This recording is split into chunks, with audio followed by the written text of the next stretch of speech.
Hello. James Hansen has a new letter out. Just came out yesterday.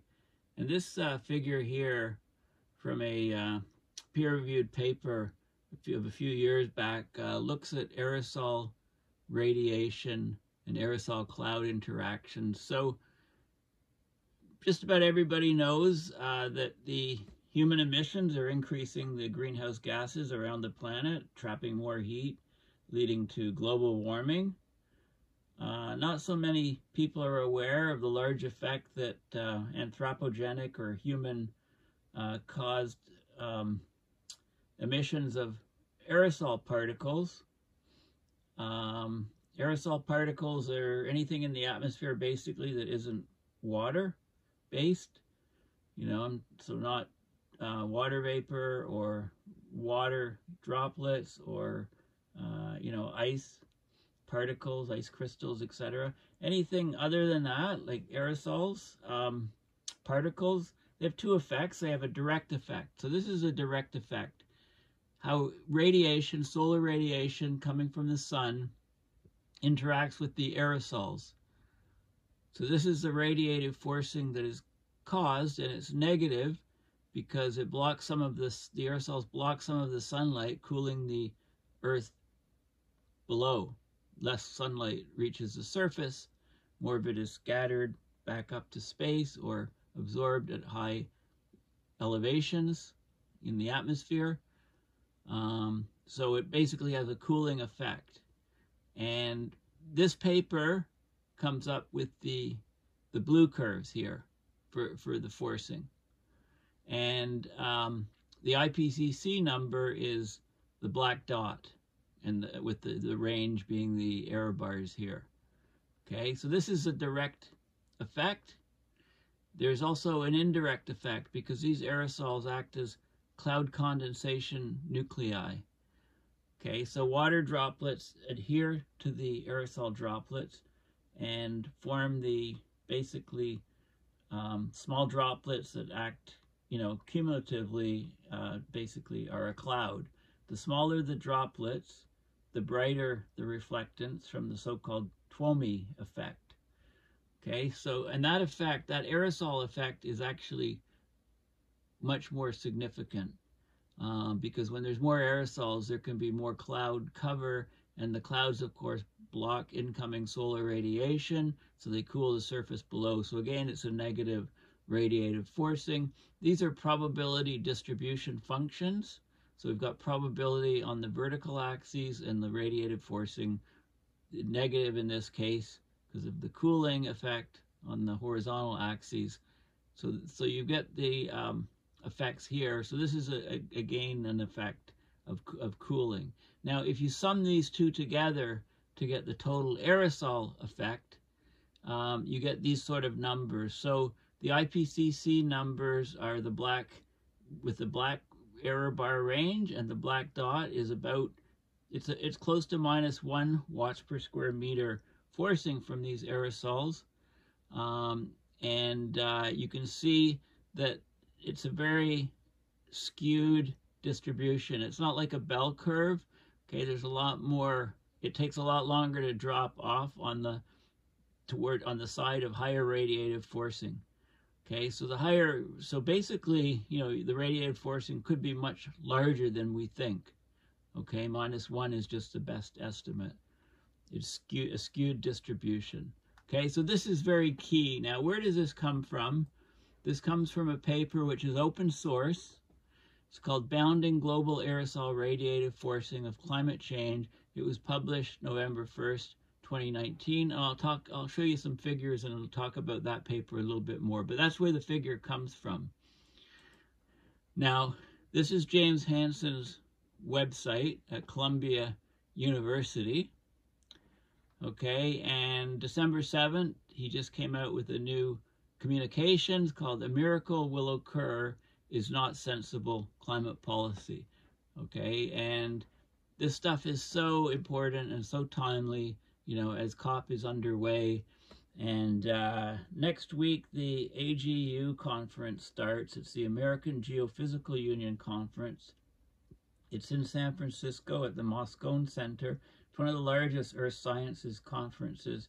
I considered going. I did go in a past year when it was in New Orleans, but I decided, like the COP, I can probably get a lot more understanding and a lot more information to you by not attending. So I'm going to ask people to please consider donating to my website, paulbeckwith.net, to my PayPal, to support me not going to conferences and putting out tons of videos to explain to you the science of climate change in the last little while. Almost a video a day. So I'm going to keep that up for a while, at least to the end of next week. I'll probably be exhausted after covering AGU, and COP runs until the 12th. Okay, so this is the letter from James Hansen, and it's very pertinent and very relevant to COP28 and very timely. So a miracle will occur is not sensible climate policy, and yet this is what policymakers and governments around the world are banking on. They're banking on miracles. They're banking on rainbows and unicorns, not on reality. Okay, so the abstract. The COP28 chairman and the United Nations Secretary General say that the goal to keep global warming below 1.5 degrees C is alive, albeit barely, implying that the looser goal of the 2015 Paris Agreement to keep warming well below 2 Celsius is still viable. Okay, we find that even the 2 degree Celsius goal is dead if policies limited to emission reductions and plausible CO2 removal. The IPCC, the Intergovernmental Panel on Climate Change, it advises the UN it's understated global warming in the pipeline and understated fossil fuel emissions in the pipeline via a lack of realism in their models, in their integrated assessment models, the IAMs that the IPCC uses for climate projections. Wishful thinking as a policy approach must be replaced by transparent climate analysis, knowledge of the forcings that drive climate change, and realistic assessment of policy options. And that's not happening.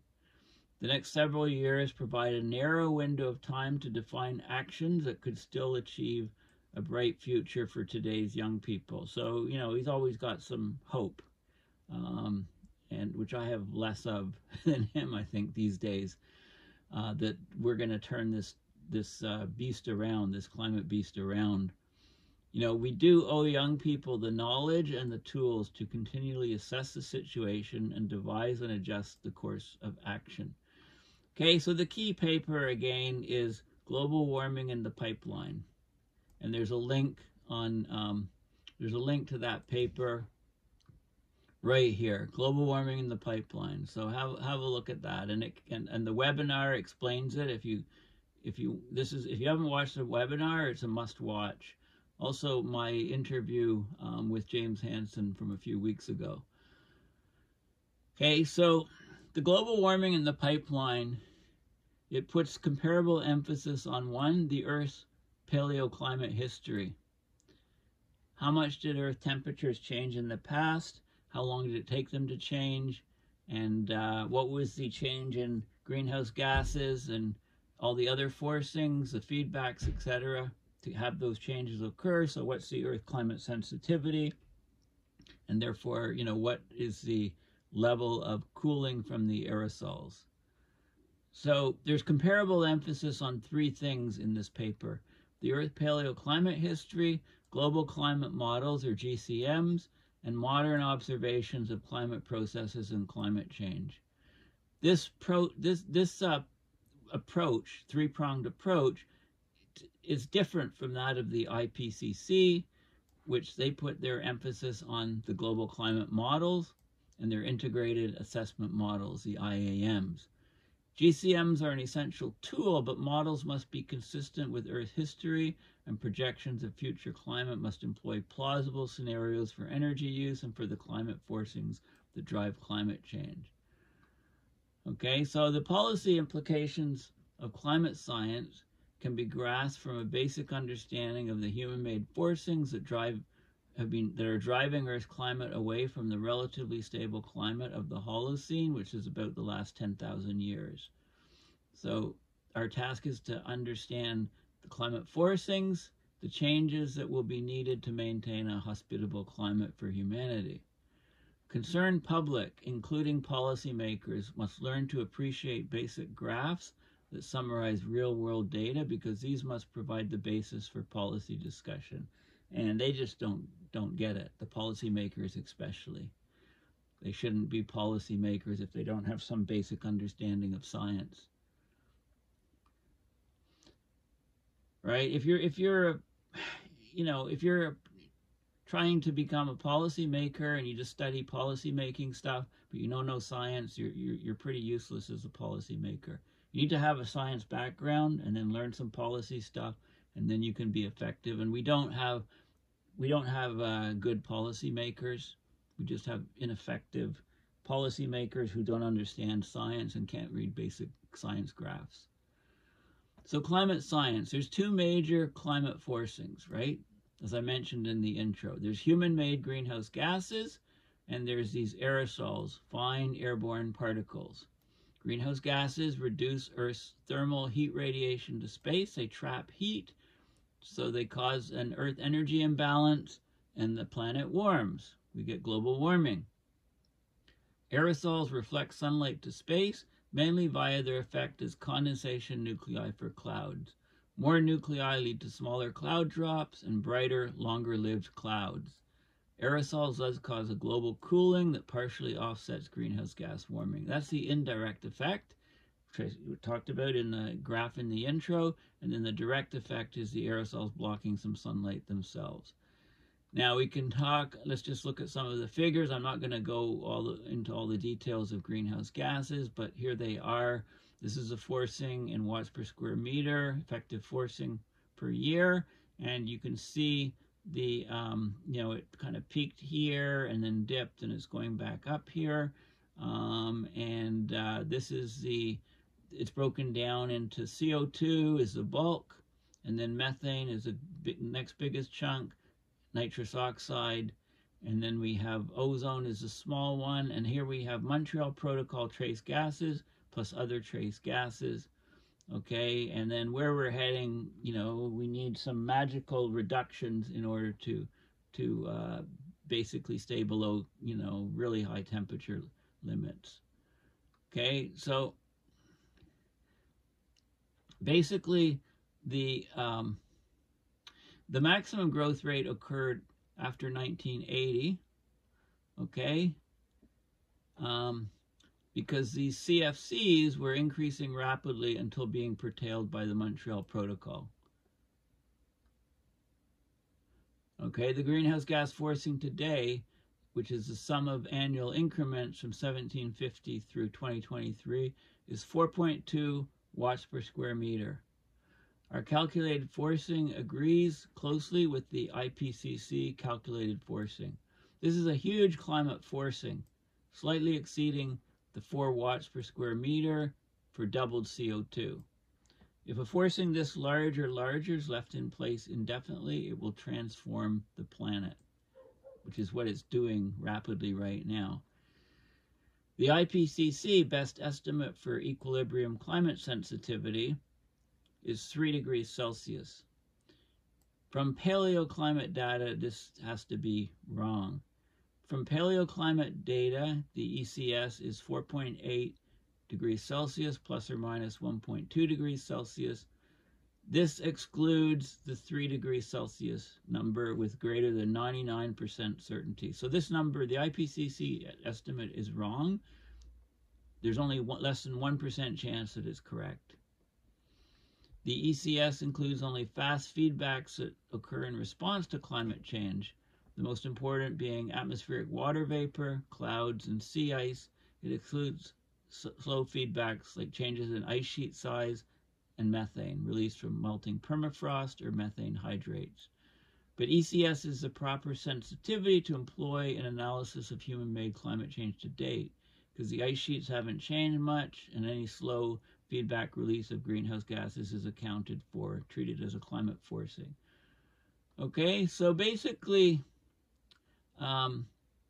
you know, the real world is very close to the RCP 8.5 scenario, right? To this scenario here.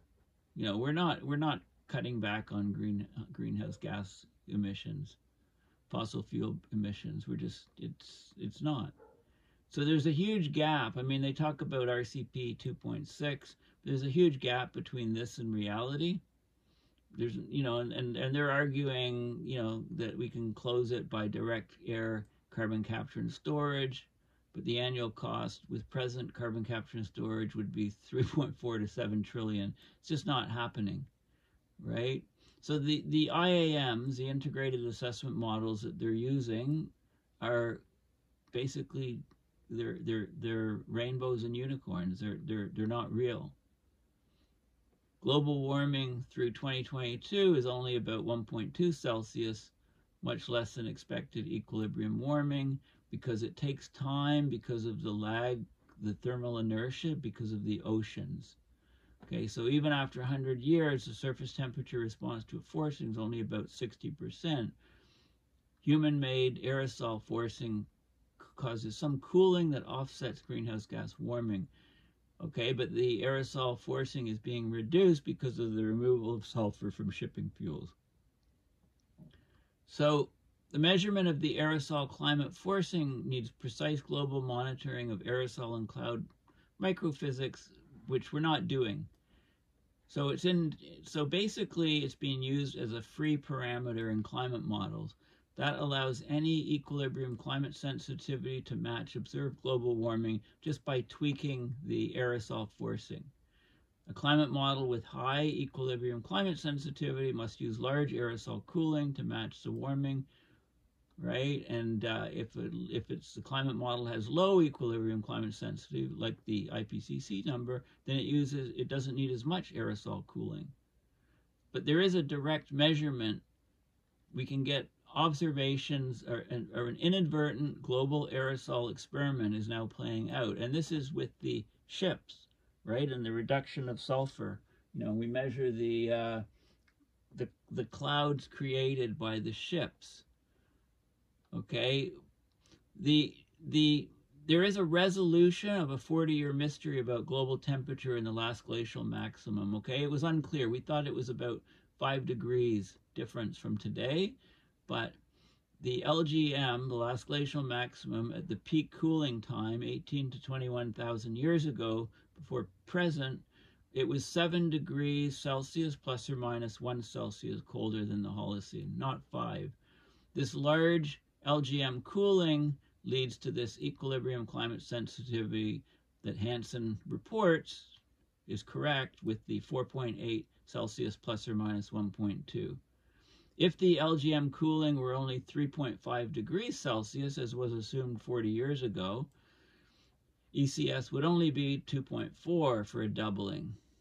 And, you know, 5 degrees leads to about, if it was 5 degrees, that leads to the IPCC number, but it's actually 7 degrees.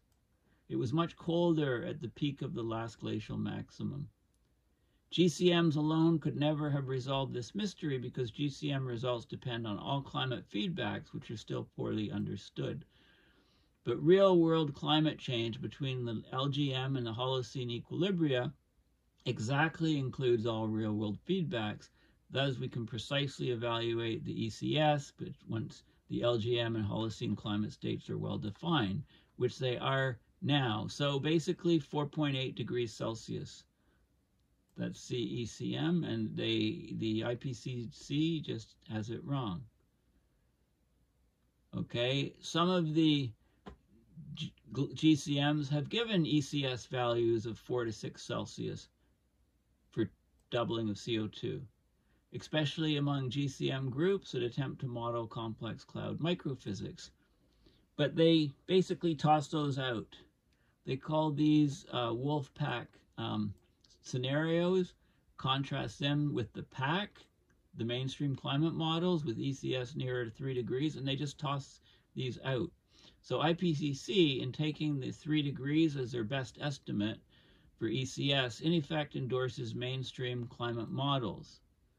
But at the webinar, which I suggested you watch on the pipeline paper, okay, and again, that webinar can be found right here. There's a link to it, November 8th, the webinar, when the released and done when that paper was released to the world.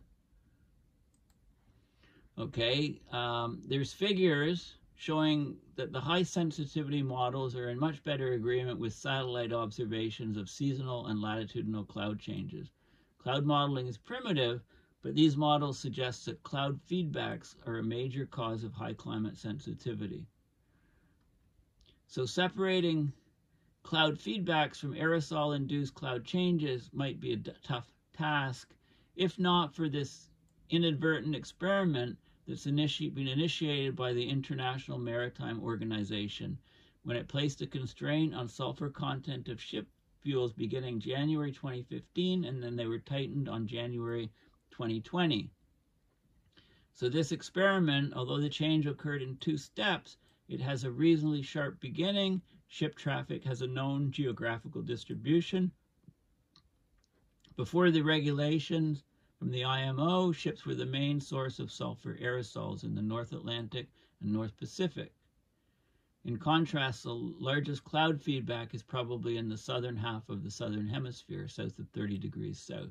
Okay, so the IMO experiment, basically the Earth radiation budget data acquired by CERES, which is Clouds in Earth's Radiant Energy System, launched early this century. So the CERES, it measures solar radiation reflected by the Earth, right, the albedo of the Earth, but also thermal heat radiation emitted by Earth.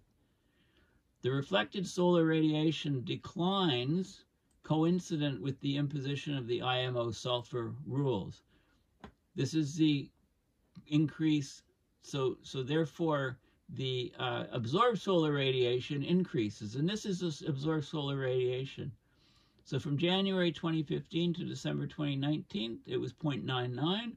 That was after the first tightening of the sulfur in the shipping fuels. And then the second tightening was in 2020, and you can see the level has notched up significantly here. Okay, and this is a BFD, a big deal. It's equivalent to a sudden increase of atmospheric CO2 from 420 parts per million to 525. It's a huge deal.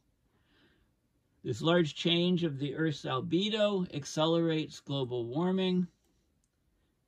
We will infer that most of the increased absorption of solar energy following the IMO rule change is aerosol forcing. This added forcing spurs fast feedbacks, which come into play not in immediate and direct response to the forcing, but in response to the global temperature change, which lags the forcing. Okay, so this is the sort of thing that basically that happens.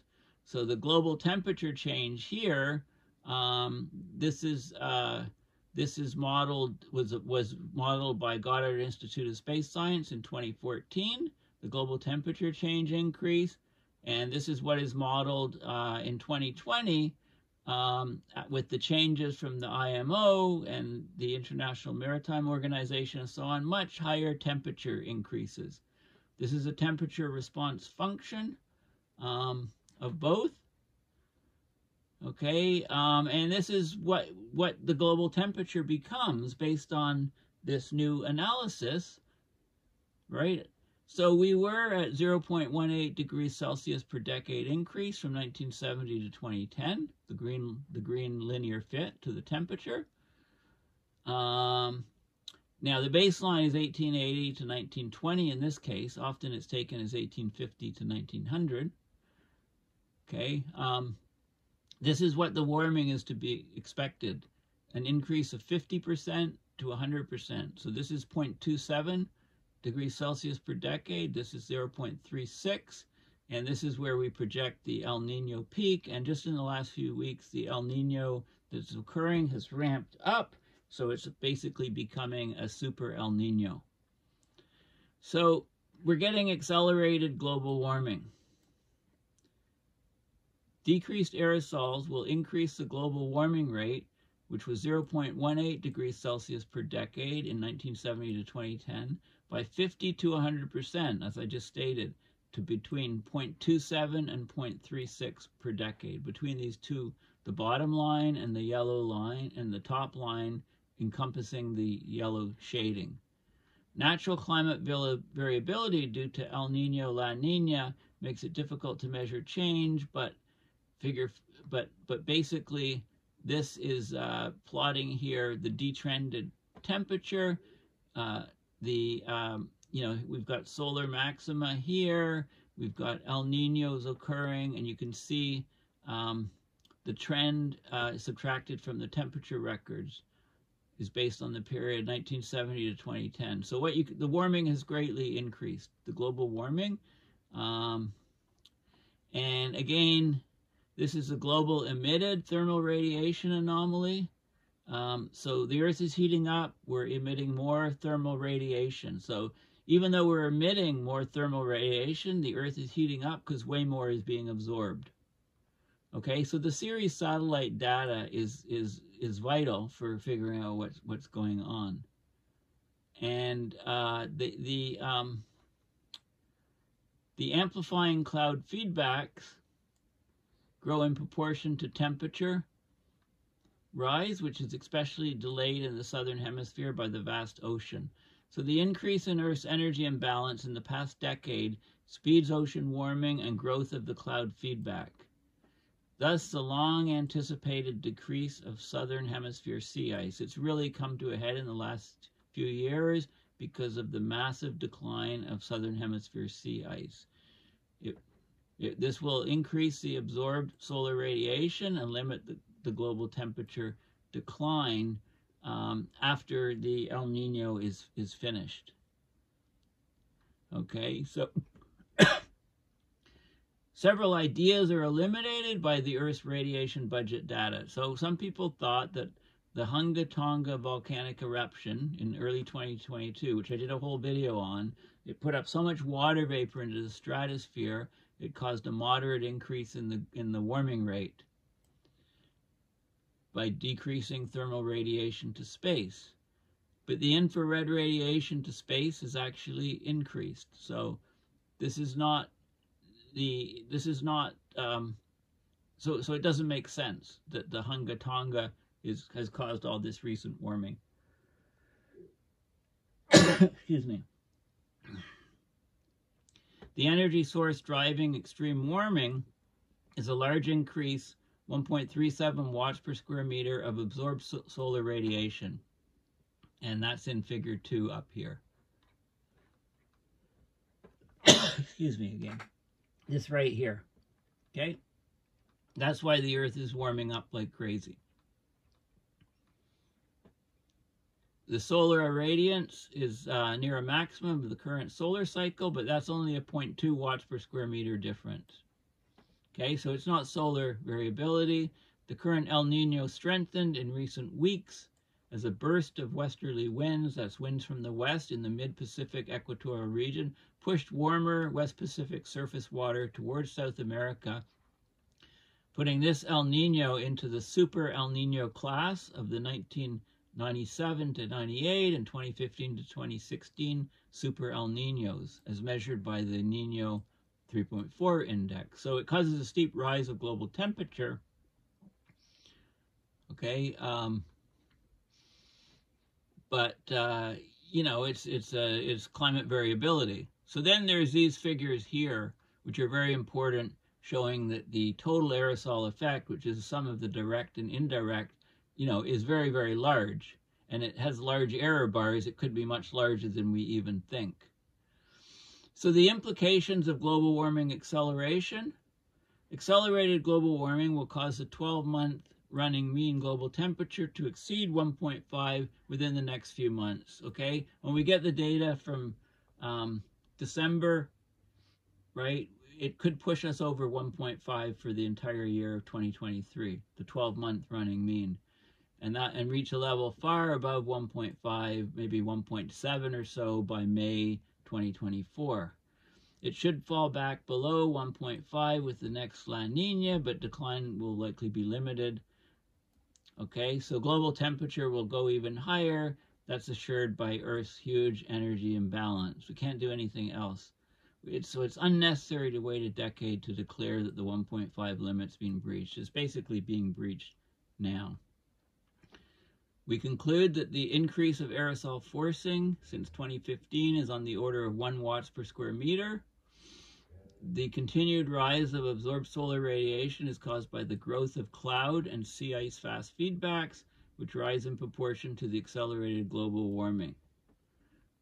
Okay, so basically, we find that a single aerosol type, sulfate from ships, yields a forcing at least as large that pre-industrial humanity was already producing an additional aerosol forcing of at least 0.5 watts per square meter from wood and biomass fuel burning that continues today, and thus the peak human-made aerosol forcing is at least 2 watts per square meter. Okay, so we're getting rid of a lot of it from shipping, but there's also a lot from other things that we do on the planet. And then he talks about this paper by Ballewin et al. And, that reveals how the IPCC was led to the unrealistically small aerosol forcing as summarized in figure 8. Okay, so figure 8 here. Okay, review of aerosol physics in this paper yields a range of estimated aerosol forcing as large as 3.6 watts per square meter, but forcing exceeding 1.6 was ruled out because greater aerosol forcing and mainstream climate sensitivity would not yield global warming as large as observed. So basically, the larger equilibrium climate sensitivity is, we know it's occurring because of real-world paleoclimate data. It's 4.8 plus or minus 1.2 for a doubling of CO2.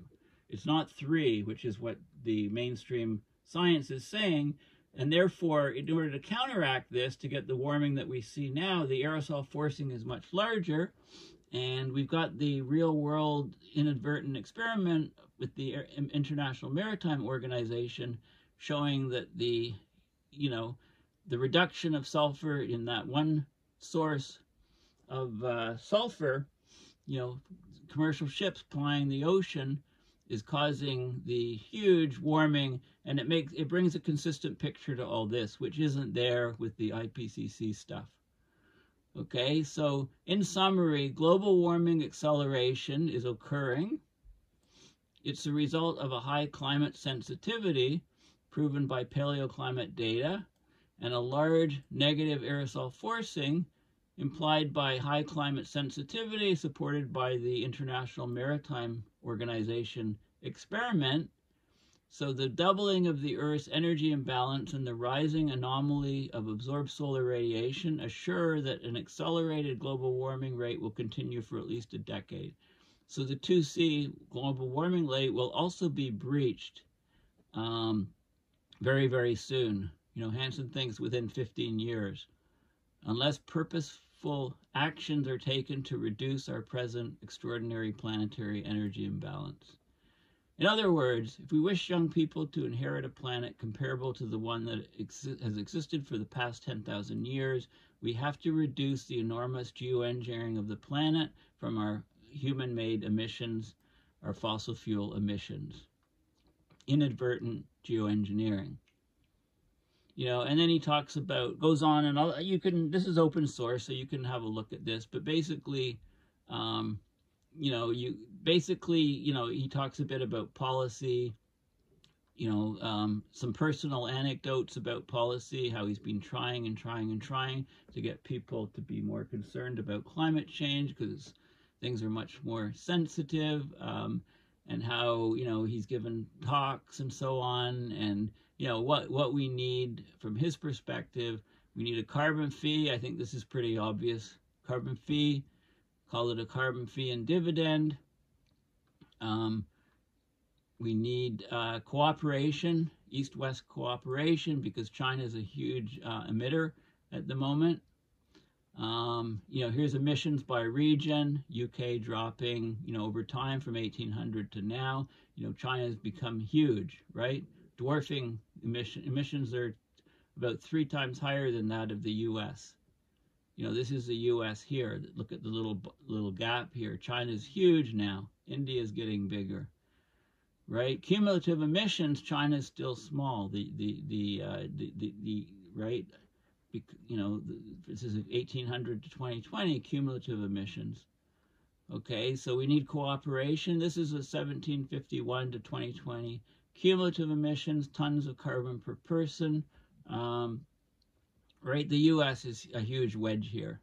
You know, China is tiny. Right, the global mean is this dashed line. You know, these countries all developed much before other countries, so their emissions are much, much higher. Okay, and he talks about some workshops, and, you know, scientific reticence is still a huge problem in policy, and then he talks about getting, you know, some of the problems he's had, some of the censorship on previous papers that he's done, and he's also addressed some of the, you know, he talks about why he still thinks there's possible solutions with a happy ending, and he does respond to some of the main scientific commentary on his global warming in the pipeline paper. So this is worth talking. You know, he responds to the main comments of Zeke Hausfather, Michael Mann, and Johan Rockström. So Zeke Hausfather, he said that Hansen's work is out of the mainstream. You know, that's correct. It is out of the mainstream. Hansen uses well-founded paleoclimate data to infer the equilibrium climate sensitivity and gets 4.8 plus or minus 1.2 compared to the IPCC's 3.